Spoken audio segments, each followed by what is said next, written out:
Un gruppo di lavoro speciale sulle emergenze ambientali sul fronte degli incendi e per prevenire le ripercussioni sulla salute dei lavoratori e della popolazione esposta ai rischi. Cosa vuol dire? Mettiamo in coordinamento tutti i soggetti che a vario titolo intervengono, quindi carabinieri, polizia di Stato, polizia locale, vigili del fuoco, ARPAV, i sanitari, insomma tutti i soggetti coinvolti a vario titolo, in modo tale da avere la massima efficacia nello spegnimento e nella fase di post spegnimento dell'incendio. Esigenza che nasce in particolare visti i tanti, troppi roghi divampati in regione dalle aziende che si occupano della gestione dei rifiuti. Nel 2017 3 i roghi registrati nel Veneziano, 2 in provincia di Vicenza e 1 nel Trevigiano.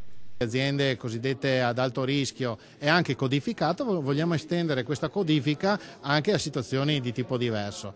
Questo in considerazione del fatto che le responsabilità che hanno i sindaci in quanto autorità sanitarie e autorità di protezione civile sono sempre più rilevanti e quindi vogliamo dare una mano agli amministratori locali ma soprattutto alla popolazione che sappia come comportarsi di fronte a una situazione emergenziale come un incendio.